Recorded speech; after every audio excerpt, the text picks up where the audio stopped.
大家好，歡迎來聽仙話，一人永生，萬魂不負。要是覺得故事講得還行，勞駕點個讚，捧個場。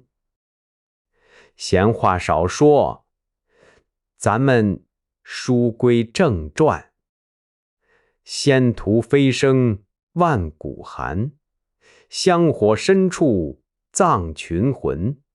一人踏進蒼生院，天門封後不稱尊。雷息風停，鼓更寒，殘符數盡，路難還。枯骨無聲埋舊客，陰風再起逼人前。這一下雷劈完了，谷底總算安靜。可我跟你說，這種安靜不是那種好事過去了能喘口氣的安靜，不是，這是啥呢？就像大半夜你家院裡剛鬧完賊，外頭突然沒聲了。你說賊走沒走？不知道，興許真走了，也興許他就蹲在牆根底下等你把門打開呢。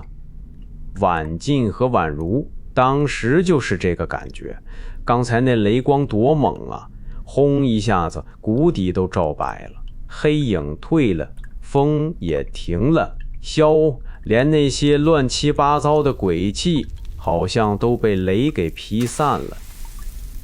可雷光一滅，四周立馬又黑回去了，黑得特別乾淨，啥也看不見，就剩倆人的喘氣聲，一個急，一個壓着。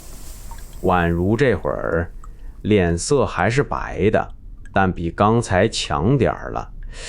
他一邊喘一邊往四周看，那峽谷空得嚇人，上頭看不見天，兩邊石壁又濕又高，往深處瞅全是黑。他心裡想着，黑影都退了，是不是總算能活一陣了？姐，那東西好像退了，咱們這下是不是安全了？你聽這話，這不是他傻，這是人下到一定份上就特別想聽一句準話。呀媽，哪怕這準話是假的，只要有人說一句沒事了，人心裡就能鬆一口氣。可婉靜不是這種人。婉靜這時候眼睛還在掃左邊右邊小夏前頭那片黑，他一點沒放鬆。別想得太好，他只是退了，不是死了。可他剛才不是被雷能逼退他，不代表能收拾他，而且他剛才說話明顯還留着後手，這種東西不會輕易算完。宛如一聽，剛放下去那點心又提上來了。你說人最怕啥？不是一直危險，你反而麻木了。最怕的是剛以為沒事兒，結果旁邊人告訴你別急，菜還沒上齊呢。這誰受得了？他咬着牙又往谷底深處看了一眼，黑還是黑，跟一張大嘴似的，你往裡走一步他就吞你一步。姐，那咱還往前走嗎？這地方太邪乎了，萬一那鬼東西再回來。這話問的實在，按普通人的想法，這時候肯定回頭啊，能跑多遠跑多遠。可問題是他臉哪有回頭路？人是從崖上摔下來的，身上還帶着密卷。剛才那黑影一看見密卷就像認得似的呀，這還不明白嗎？這地方不是隨便碰上的，什麼東西拽進局裡了？婉靜沉默了一會兒，他不是不怕，他也怕，只是他更清楚怕沒有用。有些事你今天不查，明天他就追着你查。你躲在被窩裡，他也能從床底下伸出手来。我們坠到这儿不像偶然，密卷和這地方肯定有關係，不弄明白，以後只會更麻煩。那就往前，往前，但不能莽。婉如點了點頭，她這姑娘有意思，害怕是真害怕，但姐姐一句話，她就能把那股怕勁兒硬壓下去。實這不是膽子大，這是心裡有根繩。那根繩一頭拴着婉進，婉進說走他就走，婉進說停他就停。和你也別覺得這是什麼甜甜蜜蜜的姐妹情，在仙話裡這種東西後頭都是債，現在是互相撐着活命，以後就會變成互相拖着沉下去。話說回來，當時婉進把手伸進懷裡，摸出剩下那幾張靈符，一張一兩張，再數沒多少了，那紙邊都皺了，有的被潮氣浸得發軟，有的剛才被雷法一衝，符文都淡了點兒。婉靜看完，臉色更沉了。靈符不多了，再遇上一波鬼潮，咱們未必撐得住。那我省着用，不到要命的时候，我不亂動。不是省不省的問題，是每一步都別踩錯。這句話才要命，每一步都別踩錯。在這種地方，哪怕你不是被鬼殺死的，也可能是自己一腳滑死的。谷底那路根本就不叫路，腳下全是濕青苔，踩上去滑溜溜的。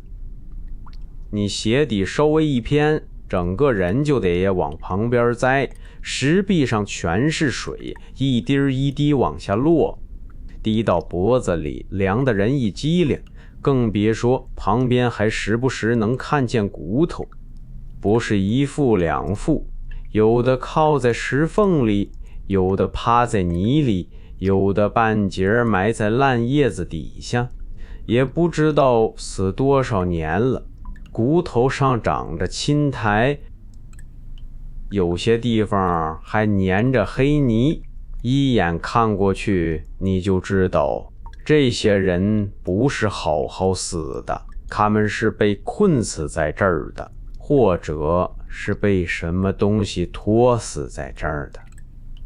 宛如看見那些骨頭，腳步明顯慢了一下。姐，這些人都是咋死的？是不是也跟咱們一樣，掉下來以後出不去了？能走到這兒的多半不是普通人，可能是尋寶的，也可能是修道的，但不管是什麼人，他們最後都沒出去。這話一出口，宛如背後那點涼意直接順着脊梁骨往上爬。你想啊，普通人死這兒還能說沒本事，可要是來過的都不是普通人，那問題就大了。後明這地方不是靠膽子能闖的，也不是靠幾張符能糊弄過去的。這地方吃人，而且挑硬的吃。宛如又想起剛才那黑影，那東西不是野鬼，不是一團沒腦子的怨氣，他會說話，會試探，會退，還認得密卷。好，這就麻煩了。有腦子的邪物比瘋的可怕，瘋的衝上來你還能拼一下，有腦子的他不急，他繞着你走，他等你累，等你慌，等你灵符用完，然後再來收你。姐，那黑影好像認得密卷，他到底是啥？現在還說不好，但他一定和密卷有關，也可能和這谷底藏的東西有關。那咱現在算是被他盯上了。從他開口那一刻起就已經是了。宛如不吱聲了。這時候他再說什麼都沒用，俩人只能繼續往前摸。注意啊，是摸，不是走。這地方一步一試，腳先探出去，踩穩了身子再跟上，手還得扶着旁邊石壁，可石壁也不乾淨，冰涼潮濕，有時候摸上去還能摸到一层滑腻腻的東西，也不知道是苔還是別的啥。四周靜得發慌，沒有蟲叫，沒有風聲，連水滴聲都像被誰壓住了，就剩他倆的呼吸，一前一後，輕得不能再輕，可越輕越讓人覺得心裡沒底。走着走着，宛如剛想鬆口氣，結果前頭忽然來了一陣風，不是那種正常的山風，谷底本來就不通風，這風來得特別突然，貼着地皮鑽過來，冷陰，像是有人把一塊冰塞進你衣服裡，宛如渾身一抖，手裡的灵符差點沒捏碎。姐，風又起来了，這地方怕是又要出事兒。婉靜眼神一下就變了，他盯着前頭那條黑古道，沒說廢話，這種時候廢話最沒用。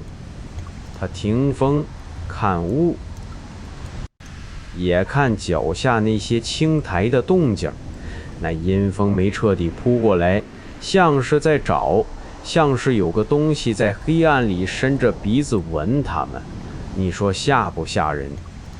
他沒放棄，剛才那陣平靜是假的。那咋辦？要不咱退？退不了，後頭未必比前頭安全。那就打？不打，現在陰風還沒壓上來，說明他還沒完全找到我們。往前走，快點，避開正面。這就是晚進，他怕歸怕，腦子沒亂。人在這種時候最忌諱兩件事，一是站那兒等死，二是熱血上頭，衝出去硬幹。他選第三條，趁對方還沒完全咬住，趕緊錯開，能不打就不打。你看，這才是真活命，不是逞英雄。英雄死得快，能活下來的都是這種嘴上不喊腳下不停的人。說完，晚進帶頭就往前走。這次不是慢慢摸了，是壓着腳步快走，不能跑，一跑腳底打滑，也不能停，一停那陰風就追上來。亞宛如跟在後頭死死攥着灵符，他心都快跳到嗓子眼兒了，可他沒喊也沒哭，他就盯着晚進的背影。姐姐往哪兒落腳，他就往哪兒落腳，姐姐避開什麼，他就避開什麼。這倆姑娘就是這麼一點點從死人堆裡練出來的。往前走了幾十步，那陰風慢慢弱了，先是貼着腳邊退，然後前頭那股冷意也淡下去一點，像是黑暗裡的東西暫時沒穩準他倆的位置。晚進抬手示意宛如停，俩人靠在一處凸出來的石壁後頭，誰也没敢大聲傳。宛如把灵符一张张理好，濕的放一邊，還能用的放一邊，手指都凍得有點僵。晚進也閉了閉眼，緩了一口氣。他剛才動用雷法，消耗不小，可他不能顯出來，因為他一顯弱，宛如就更慌。先歇一會兒，恢復點力氣。後頭的麻煩恐怕比剛才還大。姐，你是不是也快撐不住了？還撐得住？你別騙我。這時候騙你沒用，我說撐得住，就是還能走。宛如看着他，沒再追問。有些話問透了，反而難受。谷底又安靜下來了。可這回誰也不覺得這是安全，他倆都明白，這安靜就是暴風雨前頭那一下停頓。像刀落下來之前，先懸在半空，你不知道他什麼時候砍，可你知道他一定會砍。這小節說白了就一件事，危機暫退，但命沒鬆綁。婉靜和宛如得到了啥？得到一點喘氣兒的機會。失去了啥？靈符少了，體力虧了，心裡的僥倖也沒了。更要命的是，他倆已經確認密卷不是護身符那麼簡單，它是鑰匙，也是禍根。他把他們帶到這個谷底，也把那個黑影的眼睛引到了他們身上。往後再走，就不是誤入險地了，是帶着债往更深的黑裡走。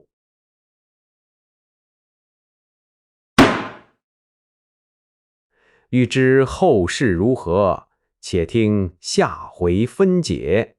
這回就講到這兒，感謝諸位捧場。要是喜歡仙話，記得點個讚，咱們下回接着嘮。